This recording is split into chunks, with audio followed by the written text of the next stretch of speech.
My name is Logan Pierce. If anyone ever asked me if a man can feel it when his world is about to fall apart, I'd say yes. It's not some loud warning, no bells ringing or lights flashing. It's more like a hairline crack running along a concrete foundation, quiet, slow, unnoticed, until the whole thing shatters beneath your feet. It was just another day in mid-August. The Colorado sun beat down on my construction site like someone pouring fire from the sky. I was standing in front of the concrete frame for a new project, sweat trickling down my spine, t-shirt sticking to my back. I still remember the feel of my hand on the rough surface of the freshly poured cement, cool, solid, just like I thought my life was. I'd built everything with these hands. My company, our house, a 15-year marriage, and 2 kids I loved more than life itself. I wasn't a man big on showing feelings, but I believed if you did things right, worked hard, stayed honest, took responsibility, your family would be as solid as the foundations I poured every day. I stood there, wiping sweat, listening to the clang of hammers on steel, the whine of saws cutting through air, and the rhythmic thumping of the air compressor, like a steady heartbeat. Then my phone buzzed in my pocket. When I saw the name on the screen, Emma, a slight chill ran down my spine. Strange. Seeing her name usually felt warm. I put the phone to my ear. Emma's voice came through, soft like always, but with something stiff underneath, a little too controlled. Logan, remember we need to finalize the plans for our 15th anniversary? We talked about it, but I was thinking, maybe we should do something more special. Just the two of us. I looked out at the distant skyline, buildings I'd helped raise from sand and steel, then answered slowly, trying to keep things normal. I thought we agreed on going up to the cabin, just us and the kids. Emily's been excited all week. Silence for a beat. I could hear her breathing on the line. Or maybe we could send the kids to my sister's. Give them some time on their own. And we could have some too. There was something in her voice. I couldn't name it, but I felt it. Like someone trying to say something else behind the actual words. I stayed quiet for a few seconds. The way she tried to rearrange the family plans wasn't something I'd found unusual before, but this time, it felt different. Emily already packed her bag last night, I said slowly. And Noah, he needs some time away from screens too. All 4 of us are going. Emma hesitated, then reluctantly agreed. Okay, fine. I'll pack for 4. After hanging up, I stared at my phone for a long moment. Not because of what she'd said, but how she'd said it. The slight pauses. The awkwardness hidden beneath that even tone. In the service, I was trained to read situations to sense danger. And my wife suddenly felt like something I couldn't read anymore. When I got home, to our house in quiet Cherry Creek, the one I spent almost a year building myself, brick by brick, railing by railing, I saw Emma standing in the kitchen, her back to me. She was laughing. A laugh I hadn't heard in a long time. Not a polite little smile, but a real laugh, the kind you hear softly in the throat. Then she saw my truck pull up through the window. Instantly, she hung up the phone. I walked in, dropped my keys on the table. Who were you talking to? I asked, keeping my voice casual. Vanessa, she answered quickly. Talking about after the cabin trip. Vanessa, her husband, Brent, had called me just this morning about some house repairs. And according to Brent, Vanessa was in Breckenridge. I didn't say anything, just gave a small nod, then headed upstairs. Emily was sitting there, carefully packing small items into her pink backpack. She looked up, her eyes big and dark brown, just like mine when I was a kid. Daddy, can we go fishing in the morning this time? Like last time. Absolutely. Dawn patrol. Just you and me. I ruffled her hair, then noticed a drawing on her desk. For figures, me, Emma, Noah, Emily, standing by the cabin. But there was another figure, faded, standing behind a tree. I asked, who's that other person, honey? Emily blinked, then quickly folded the paper. Oh, just scribbling, she said, avoiding my eyes. Noah's door was shut tight. I could hear the muffled sounds from his headphones. Games, shooting, yelling. I knocked. You okay in there? Yeah, just one word, Kurt. No move to come out. Noah had changed a lot lately. Quieter, more irritable, and usually siding with his mom over me. Sometimes I felt like I was losing him, but I didn't dare push. That night, I lay beside Emma. She had her back to me, scrolling on her phone. A faint smile played on her lips. When she noticed me looking, she put the phone face down and turned over. What? Nothing, I said. Just thinking. It's been a while since we went up to the cabin together. She replied absently, then turned away again. Another chill traced its way down my spine. I lay there, eyes open, staring at the ceiling I'd painted myself, and for the first time, I started to wonder, did I even know the woman beside me anymore? The next morning, while loading the SUV, I saw Emma sneak off to make a call in the garage. Her voice was low, but urgent. When she came back, I pretended not to notice, but I saw how she held her phone, hand tight, eyes darting slightly. Emily stuck closer to me than usual. When Emma went upstairs to double-check things, Emily whispered, "Daddy, I don't think Mom wants to go to the cabin." "Why do you think that, sweetie?" "I heard her on the phone with someone," she said. There was a snag. I knelt down to her eye level. "Are you sure?" She nodded. Very slightly, very sadly. I didn't know what that feeling was. Like standing in front of a building I'd just finished, only to find out there was water in the concrete core, voids inside. I'd poured everything into this family. Love, patience, and years I couldn't get back. As the car rolled out of the city, I didn't look at Emma. She didn't look at me. There was just the hum of tires on asphalt, the whir of the fan, and sometimes Emily's eyes in the rearview mirror, silent and maybe scared. I gripped the steering wheel tighter. My knuckles turned white. Because right then, I understood. Something had cracked. Not big, not obvious, but enough to know. The foundation of my family, the thing I believed was the most solid, was starting to crumble beneath me. The cabin on Grand Lake had always been my family's safest space, or so I believed. It sat quiet among towering pines, backed by the mountains, facing a lake that was glass-smooth most mornings. I'd poured the foundation, fixed the roof, installed every window pane myself over 2 summers. Every flagstone on the porch, every pine board in the kitchen held my sweat and my love for Emma, for Noah, for Emily. But as my SUV turned onto the dirt road leading up, my gut didn't feel that usual peace. Noah was still glued to his phone, headphones on. I couldn't hear music. He probably just wore them to avoid talking. Emma sat beside me, glancing at her screen every few minutes, even though she knew the signal was weak here. And Emily, my quiet, observant girl, sat in the back, clutching her drawing pad, her eyes meeting mine in the rearview mirror. We barely spoke the whole drive. Even when we passed the sharp mountain curves where the three of us used to belt out that old country song years ago, back when Emma would still wrap her arms around me from the passenger seat. Now, there was only the sound of wind rushing past the windows. I felt Emma get anxious when the signal finally died completely. She checked her phone constantly. Sometimes I saw her tilt her head, as if trying to catch a signal with her eyes.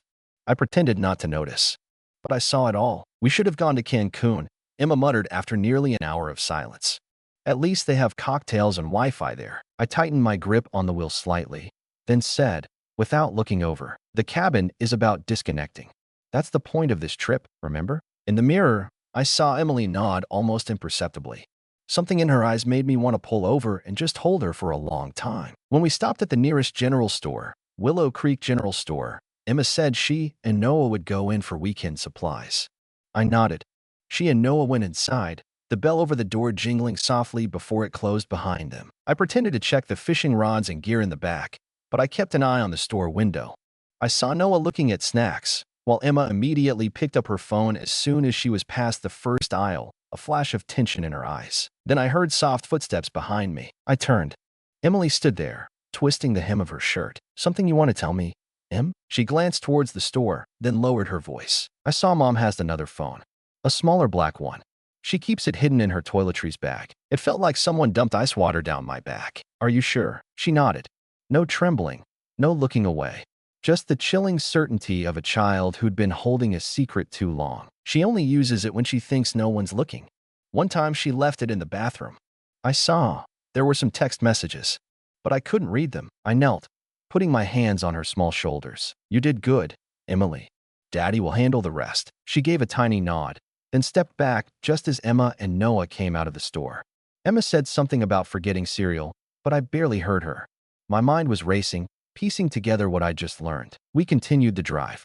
Less than half an hour to the cabin now.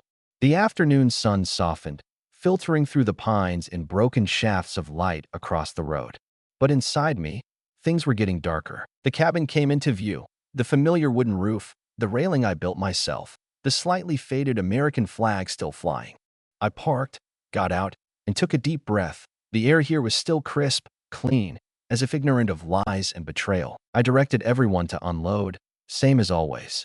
But inside, a plan was forming. "Noah, help me check the generator and the water pump out back." Emily, you and Mom can get the beds ready inside. Emma looked at me, seeming like she wanted to object, but stayed silent. I saw her glance quickly at her suitcase, the one with the toiletries bag, before heading up the stairs. Noah and I walked around back, along the stone path I'd laid myself, walked hundreds of times. I tried to make small talk, asked about school, about math, but Noah barely answered. When I mentioned, everything okay between you and Mom, he stiffened. Mom gets me, he said. She doesn't just harp on responsibility and discipline like you do. I swallowed hard. The words seemed casual, but they cut like a knife. I realized Emma wasn't just cheating behind my back. She was slowly pulling my son away from me too. We came back inside as dusk settled. The evening light slanted through the kitchen window, bathing the room in a soft, pale orange. But there was nothing soft inside me. While setting the table for dinner, I saw Emma check her watch at least 3 times. She couldn't hide her impatience, like she was waiting for someone to arrive or hoping someone wouldn't. Early start for fishing tomorrow, I said, forcing some cheer. It's tradition. Emily smiled brightly. Noah just shrugged. Emma looked at me like she wanted to say something, and stopped. As we cleared the dishes, Emily came close, whispering so quietly I could barely hear her, like she was afraid of her own words. I saw Mom hide the phone in the blue bag in the zippered compartment, but I opened it. I turned to look at her. You shouldn't have. I didn't read them, she said quickly. I just saw the name. Lots of text from someone named B. I pulled her into a hug, murmuring into her hair. You did the right thing. But from now on, let Dad handle it. That night, while everyone else went upstairs, I pretended to go outside and check the fishing gear. In reality, I circled around to the kitchen window, where I could see the light from the second floor spilling down. I stood there, a figure in the shadows, and watched Emma open her bag, take out the small black phone, and start typing. Her face wasn't tired like it was at dinner. It was bright, focused, almost happy. I stood there for a long time. The night wind whispered through the pines with a steady rhythm. I felt like I was standing between 2 worlds, one filled with the years I'd trusted, the other revealed by the light from that tiny phone. I didn't pound on the door, didn't scream. I just turned and walked back towards the garage where Emma's suitcase was. I knelt down and checked the blue bag Emily mentioned. And when my hand found the small zippered compartment, it opened without any resistance. The phone lay there, small, silent, but heavy as a stone in my palm. I knew, the moment I touched it, I wasn't the Logan from yesterday anymore. I was the man who'd just found the key to a staged betrayal. And I was no longer standing on solid concrete. But this time, I wouldn't let it crack any further. Nights at the Grand Lake cabin were usually so quiet. The wind sighed through the pines outside, a low whisper from the old forest. Inside, warm yellow light spilled from the living room, the air still smelling faintly of the afternoon's coffee and the pine logs crackling in the fireplace. Everyone else was upstairs. I sat downstairs, alone, with the small black phone Emily had helped me find. I placed it on the table like it was something alien. No bigger than my palm, but heavier than any brick I'd ever lifted. No password. Emma hadn't thought anyone would find it. And she certainly never imagined Emily, her 9-year-old daughter, would be the one to unlock the secret. I opened the first messaging app. The latest texts were right at the top. From a contact saved as B with a heart emoji. Sent less than an hour ago. Tomorrow night is the time. He was right. Logan won't suspect a thing. I felt my eyes blink slow. My chest felt like it was filled with rocks. I scrolled down. Hundreds of messages. No hiding. No codes. No hesitation. Miss you every minute. Just 3 more days. This weekend, we tell him. Logan's still wrapped up in his company. He doesn't notice anything. I feel guilty, but whatever. I tried to keep my hands steady as I scrolled through the words. My head felt tight, every nerve straining not to smash the thing in my hand. Older messages revealed the name I'd already guessed. Brent Wallace. Emma's brother-in-law. The man who called me brother. The man who ate dinner at my table, who asked me to help fix his roof, who held Noah's hand when he first learned to ride his bike. Brent, you're the only one who understands me. Logan only knows how to build houses, not happiness. Noah will come with me. He gets it. Emily's the only obstacle. That last line made me want to smash the phone against the floor. Emily's the only obstacle. My 9-year-old daughter, who still braided her mom's hair on Sunday mornings, was the obstacle in their sordid little affair. I don't know how long I sat there. Maybe minutes. Maybe hours. All I knew was when I looked up, the clock showed it was past midnight, and I heard the floorboards creak upstairs, probably Emily turning over or Noah getting up for water. I stood, moving silently up the stairs. But instead of going to my room, I turned towards Emily's. The door was slightly ajar. Moonlight streamed through the window, falling on the small bed where she lay curled on her side, clutching an old stuffed bear, her eyes closed, long lashes fluttering with each breath. I sat down on the edge of her bed. My hand touched her hair, soft and smelling faintly of the kid's shampoo I'd bought her since she was 3. A single tear escaped the corner of my eye before I could stop it. I wasn't crying because I'd been betrayed. Not because Emma had cheated on me with Brent, someone I'd trusted. I was crying from a sense of failure. I'd spent my life trying to be the father I never had. A real man. Solid. Responsible. Working my ass off so my kids would never want for anything. And then, on a quiet night like this, I realized I hadn't protected them from the one person who was supposed to love them as much as I thought I did. I'd been too focused on work, too trusting that if I held up my end as the provider, everything else would just work out. But I was wrong. I kissed Emily's forehead, then stood and went to Noah's room. He wasn't asleep. He was sitting up in bed, the dim light from his nightstand illuminating his tired face. He looked at me like he knew something was wrong, but didn't ask. I sat beside the bed, put a hand on his shoulder. "Noah," I said, "I need to ask you something, and I need you to be honest." He didn't say anything. Just looked at me, his expression hard to read. "Have you noticed Mom acting strange these past few months?" He shrugged. "Mom talks a lot about change, about being true to herself, that she deserves more." I nodded. "Did she ever talk about leaving?" Silence. One beat. Two. Then Noah spoke, very quietly. She said, after this trip, there'd be big changes. That things would be better if Dad would just let go. I looked into my son's eyes. I didn't see defiance or agreement, just confusion. Lost. If someone told you that Dad was rigid, difficult, didn't care about the family, would you believe them? Noah bit his lip, then shook his head. "No. But it's weird. Mom said those things a lot, and I started to wonder." I gripped his shoulder gently. "Son, I'm not perfect, but I have never, and I will never, let go of this family, even if someone else already has." Noah looked down. "I'm sorry, Dad. I don't know who to believe." "I don't blame you. Just remember, I'm always here. Not for pride, but for you and Emily." I let him rest, then went back downstairs. The fire in the hearth had died down. The room was dimming. I sat again with the phone in my hand, looking one last time at the messages. Vivid proof of the breakdown I tried not to believe. One final text, sent by Emma just hours before. He was right. Logan won't know. The cabin is the perfect place. Perfect. Because I wouldn't suspect. Because I still believed it was our place of connection, our foundation of love. I didn't smash the phone. Didn't yell. I just sat there, wide-eyed, in the darkening room. The place that used to be the heart of every family vacation, and understood. This trip was Emma's goodbye. Not a 15th anniversary gift. It was a play where I was cast as the naive audience member for the first and last time. But this play wasn't going to end the way she intended. I'm a soldier. And when everything falls apart, I don't panic. I plan. Tomorrow morning, I would start rewriting this script my way. I used to be a Marine. 3 tours. 1 in the Middle East, 2 in Africa. There's a misconception about guys like me. People think we act on instinct, react emotionally. But no, we live by strategy. Observe.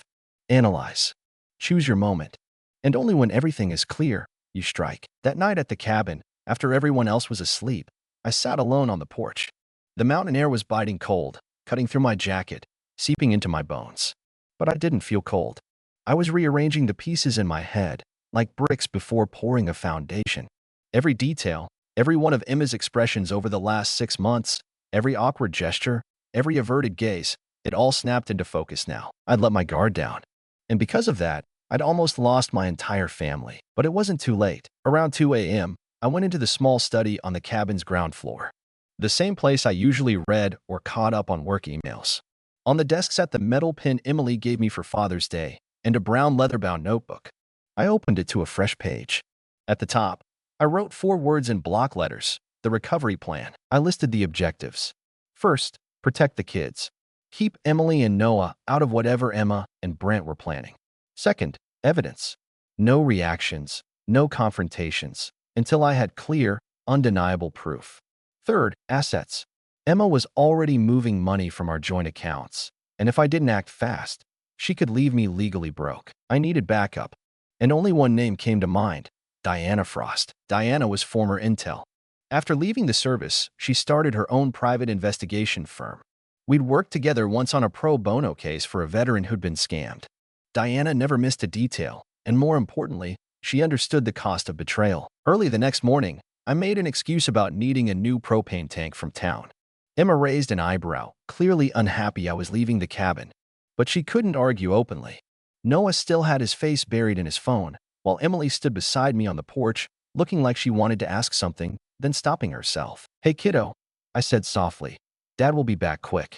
If anything seems off, just pay attention and tell me later, okay?" Emily nodded, her gaze strangely serious for a 9-year-old. I drove down to town, stopping at the little coffee shop with the strongest Wi-Fi in the area, a place I'd used before for work emails.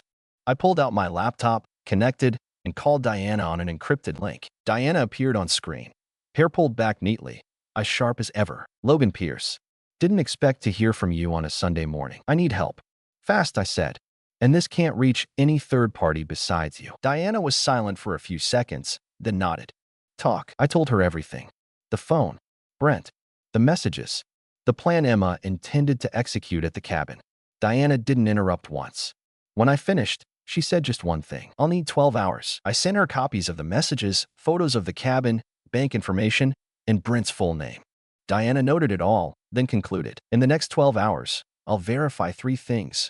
Is Brent moving money through any accounts linked to Emma? Has Emma made any legal preparations? And finally, their connection to Noah, if any." I nodded. "I don't just want to survive this," I said. "I want to win back what's rightfully mine. And I want to do it without hurting my kids more than they've already been hurt." Diana looked at me for a moment, then said quietly, "I know you won't let anyone do that.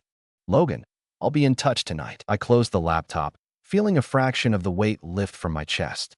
Now, I had an ally. On the drive back to the cabin, I thought about Noah. He was still lost, pulled by his mother's words and Brent's familiar presence. I couldn't force him to trust me, but I could show him who was still standing when everything fell apart. I needed to do one thing: reconnect. That afternoon, after I returned to the cabin and parked the truck in the garage, I called Noah out to the porch. "Want to walk down to the lake with me?" I asked. "Not to fish, just walk around." Noah looked at me, hesitant. Then he nodded. We walked along the lakeshore together. The water was still as glass, reflecting the distant peaks and the pale yellow streaks of the afternoon sun. I walked slowly, letting Noah set the pace. "Remember the first fish you ever caught?" I asked. "You were shaking so hard you dropped the rod in the water." Noah let out a small chuckle. "And you jumped in after it. You were soaked all day." I smiled.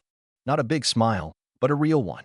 And in that moment, I felt something start to crack in the cool shell my son had built around himself these past months. We sat down on a large flat rock. "Noah," I said, "I know you're confused. I know you're caught between things adults are trying to hide from you. But I don't want to lie to you. And I don't want you to have to choose sides." He didn't say anything, but his gaze softened. "I just need you to remember, whatever your mom decides, you still have the right to your own feelings. And you always have me. Right here. No conditions." We sat there until the sun dipped below the trees. And for the first time in months, Noah didn't ask to go back early. Didn't check his watch. Wasn't rushing. Late that night, I got an email from Diana. Subject line: "Initial findings confirmed. Moving to phase 2. Inside were screenshots of transfers from my and Emma's joint account to a shell corporation with Brent listed as the director. Also, a record of an appointment with a divorce attorney that Emma had scheduled before the cabin trip. This wasn't just an affair. It was a legal and financial maneuver. I read it, closed my eyes for a few seconds, then stood up. The plan was solid steel. Now it was time to reinforce it with precise countermoves. I was no longer the husband trying to save a marriage. I was the father, the builder, and I was going to rebuild my life, brick by brick. But this time, I wouldn't let anyone tear it down from the inside again. The cabin was supposed to hold our best memories: Emily learning to ride her bike on the dusty drive, the dinner where Emma burned the corn chowder and we all pretended it was delicious, the rainy night Noah lay beside me asking about the universe and why. But that evening, the cabin wasn't a sanctuary anymore. It had become a stage. And I was the audience member who already knew the script. Before dinner, I saw Emma standing alone on the porch, phone in hand, trying to coax a signal from the dead zone. When she saw me, she quickly put it away, forcing a smile. "Just checking tomorrow's weather," she said, her eyes flicking elsewhere. I nodded. "Hope it doesn't rain." Emily's still counting on fishing at dawn. Dinner was quiet. Emily dutifully ate everything on her plate, while Noah mostly pushed his food around, occasionally glancing nervously at his mother. Emma was different. Her eyes never rested anywhere for long, flicking from the clock to the window, like she was waiting for something that hadn't arrived. When the meal ended, I made a casual suggestion. I was thinking tonight you kids could watch a movie upstairs in the loft. Big screen, popcorn, those movies you like, Emily. What do you say? Emily gave a little cheer, and Noah hesitated but finally agreed when he saw his sister's excitement. Emma didn't object. I saw the relief in her face at having the kids separated. Once the kids were upstairs, I stayed in the kitchen, pouring myself a glass of whiskey. The first one since I found out. I sat down at the table. Emma leaned against the window frame, a glass of wine in her hand. Her lips painted a soft red, not flashy, but enough to show she'd prepared for a special evening. Expecting someone? I asked, my voice as even as the lake at dawn. Emma froze, then laughed, a sound thin as air. No one. I was just thinking how peaceful it is tonight. Yeah, I said. It is a peaceful night. The silence stretched between us like a pane of glass, so taut a touch would shatter it. I looked at her. The woman I'd built a family with. The woman who'd clung to me trembling in the hospital when Noah was born. The woman who'd held my hand during our small wedding under the red maple tree. And now, the woman standing before me, trying to mask an earthquake with forced calm. I know everything, I said, setting my glass down softly. Emma didn't ask, know what? She just stood silently, her lips pressed tight. The way someone does when they know they've been caught, and any denial is pointless. The phone, the texts, the bank accounts. Brent, I said each word distinctly, not raising my voice, not angry, just listing items off a grocery list. Emma set her wine glass down, her hand trembling slightly.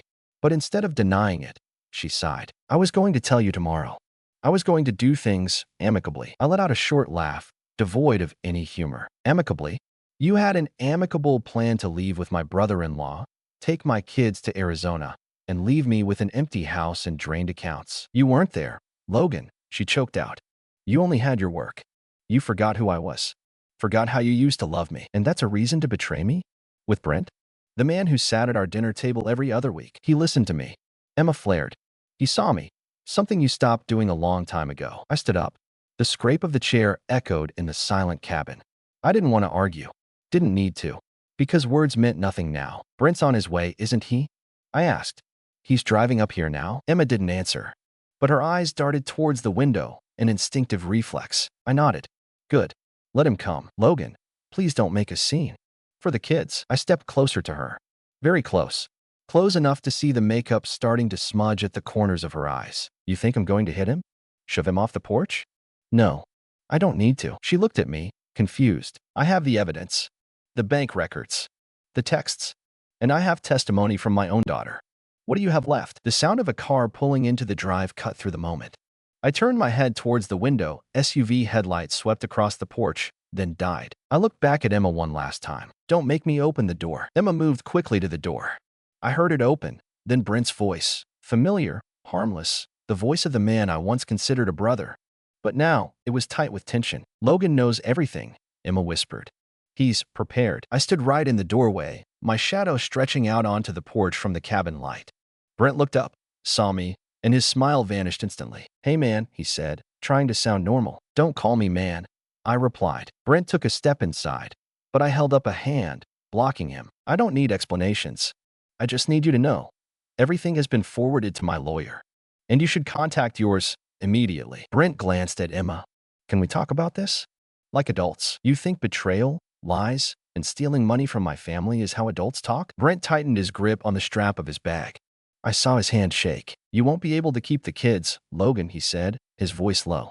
Courts favor the mother. You know the law. I gave a humorless smile. You forget something. The law has limits, and I'm not using it for revenge. I'm using it to protect Emily, Noah, the future you tried to steal. I turned to Emma. She said nothing, just stood there, looking like she'd just woken from a long dream. I don't need anyone leaving here tonight, I said, my voice low and steady. But tomorrow, things begin. Quietly, orderly, and exactly according to the plan I've laid out. Brent swallowed hard, then backed away, without another word. When the door closed, I stood alone in the cabin again. There was no smashing, no yelling. No one cried. But I knew a mirror had shattered. No one heard it break, because it was inside my chest, and it would never be whole again. The drive back from the cabin was unlike any we'd ever taken. Instead of laughter, guessing games, or stopping roadside for photos, this time there was a silence so heavy it felt hard to breathe. Emily sat beside me, head leaning against the window, eyes looking far away, but her small hand kept a light grip on mine, as if afraid everything would fall apart if she let go. Noah sat in the back, headphones on, but I knew no music was playing. Sometimes I caught his reflection in the mirror, distant, utterly confused. He'd witnessed the confrontation the night before, despite my efforts to shield him. Brent wasn't just some stranger. He was his uncle. And Emma, the mother who used to read to him every night, was now the main character in a nightmare I was forced to let him face. When we reached the quiet neighborhood south of Denver, where our little red-tiled roof house sat nestled among maple trees just starting to turn, I pulled into the driveway. The front porch still held traces of summer. The pot of hydrangeas Emily planted in June, Noah's grass-stained cleats kicked onto the step, and Emma's bicycle. The bike I now didn't know what to do with. I opened my door, turned back to the kids. Go on inside. Rest up a bit. I'll ask Uncle Leo to come by this afternoon. Emily managed a small smile, while Noah just gave a slight nod, slung his backpack over his shoulder, and walked into the house without a word. I stayed in the truck for a few minutes, not because I was tired, but because I knew, the moment I walked through that door, I wouldn't be the man of family dinners, camping trips, or weekend gardening anymore. I was a man walking into a war, one without guns, but the casualties could be just as devastating. I called Ben Wells. Ben was my lawyer, but also an old army buddy, the guy who stood with me in the freezing Kosovo night, shoulder to shoulder in a trench. Now he was my trusted legal partner in investments and real estate. Logan. Ben's voice came through the phone, deep and decisive as always. I'm here. I need to see you. Urgent.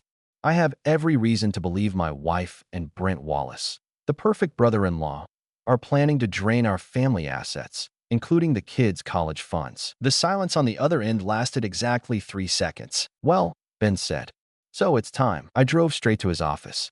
The gleaming glass building on 8th Avenue, 11th floor, a place I'd been many times, but never with a heart this heavy. Ben met me with calm eyes and a firm handshake. I heard a few things from Diana, he said as we sat down, but I want to hear it directly from you. I laid it all out. The cabin, the secret phone, the plan to leave with the kids, the suspicious transfers, the confrontation, and the preparations I'd made. Ben didn't interrupt, didn't comment, just took notes, occasionally looking up with a confirming glance. You have the messages? Ben asked. Sent everything to Diana. She's tracking Brent too. And the joint assets? Checked this morning. Some has been withdrawn, but not enough to break the bank yet. Give it another week though, and I believe the accounts would be cleaned out. Ben nodded. Pulled a file from his drawer. We start here, he said. His voice no longer just a friend's. It was the voice of a man stepping onto familiar battlefield turf. I'll file an emergency motion with family court, requesting a freeze on all joint assets due to risk of dissipation, and also requesting temporary sole custody of the children based on the risk of parental kidnapping by their mother. I clenched my fists. For the first time since this started, I felt something like control returning to my grasp. Ben continued, his tone steady. We'll also open a temporary file regarding business ownership, as some of your company accounts are tied to family expenses. I'll have someone audit all recent transactions. If Brent is involved, and I believe he is, we'll trace it to the root. I didn't interrupt. I just listened. Each of Ben's words was like a hammer blow on the cracked concrete. But this time, not to break, but to rebuild. At the end of the meeting, Ben looked at me for a long moment. Are you ready for this, Logan? Not just the paperwork and the legal battles, but the sleepless nights, the skeptical looks from relatives, and most importantly, the hurt inflicted by the very people you once loved most. I nodded. You know me, Ben. I've walked through places no one wants to go. But no place ever scared me like hearing my daughter whisper that her mom was hiding something. Ben pressed his lips together, then gave a slow nod. Then let's begin. I won't let you fight this alone. I got home close to evening. Emily was in the living room, organizing books in her backpack for the return to school. Noah was making himself a grilled cheese in the kitchen. The house felt peaceful, but I knew it was just the calm before the storm. I knelt beside Emily, asking gently, You okay, princess? She nodded. Everything's okay. But Daddy, she whispered, if Mom doesn't come back, is that okay? I squeezed her hand lightly. I don't know what your mom will do, but I promise you'll never lose what matters most. What's that? Family. And the truth. That night, I didn't sleep. I sat in my study, looking out the window where the streetlights cast long shadows across the desk. In the distance, cars passed occasionally, and the city carried on. But for me, a war had truly begun, not for revenge, but to keep the most whole parts of what was broken. The Morning Brew coffee shop sits on the corner of 8th and Lexington, right in the middle of Denver's bustling business district. I chose it not for the coffee, which was actually pretty bad, but for the location. Lots of windows, open space, always busy. No better place to do something I never thought I'd do.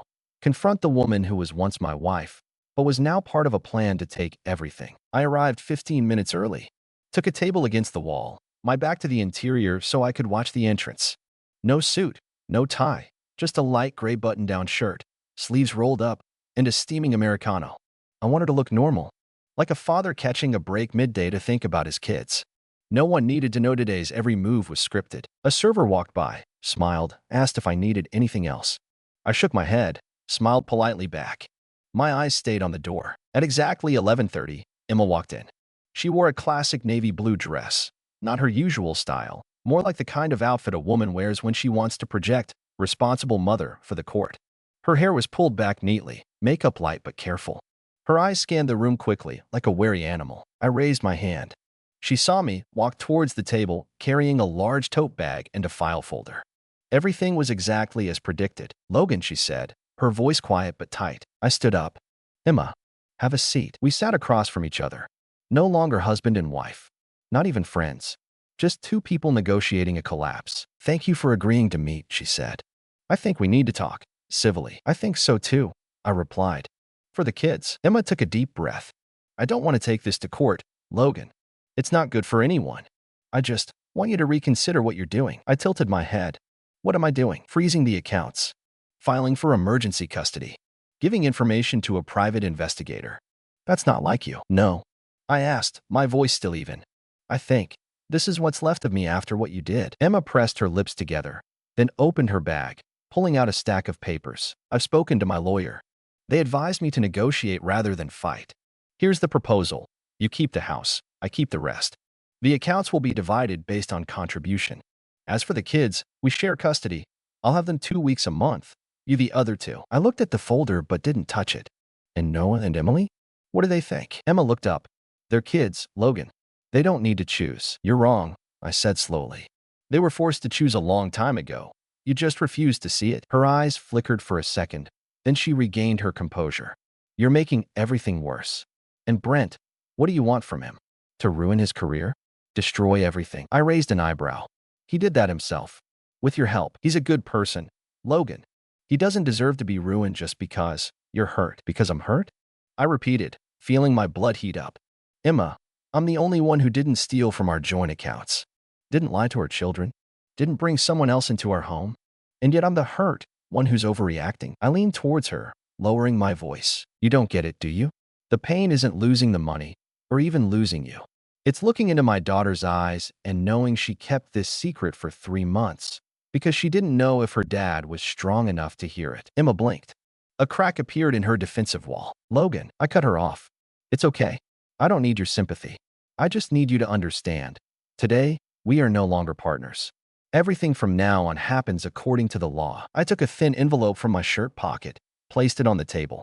"This is a copy of the lawsuit filed against Brent for misappropriation of assets and conspiracy to illegally withdraw funds from the company." Emma stared at it. "Are you really going to drag the whole family into this?" "I didn't drag anyone. You did that when you and Brent planned to use my name to open a shell company." The air between us was thick. People around us continued sipping coffee, typing on laptops, ordering almond milk. No one knew the two people in the corner booth were bringing each other to the final edge of a marriage. Emma leaned back, looking at me with exhausted eyes. "I thought we could end this civilly." "We could have," I said, "if you hadn't planned on using our kids as leverage." "I never." She started to argue, but I held up a hand. "You want to negotiate? Fine. Here's my offer." I took out another envelope, this one containing a document signed by my lawyer, proposing full custody for me until Emma completed an independent psychological evaluation. All funds taken from the education accounts must be fully repaid. She would have visitation rights, but supervised. And most importantly, any false accusations from her or Brent would be brought to light if they continued to be used as attacks. Emma looked at me as if seeing me clearly for the first time. No longer the forgiving, vulnerable husband easily manipulated by tears. "You planned all of this," she whispered. "This whole meeting?" "Yes," I answered, my eyes locked on hers. "Because this is the only time I'm allowing myself not to be reactive." In that moment, neither of us spoke. The bell over the door chimed. Spoons clinked against cups. The espresso machine hissed. It all faded into a distant soundtrack for our final dialogue.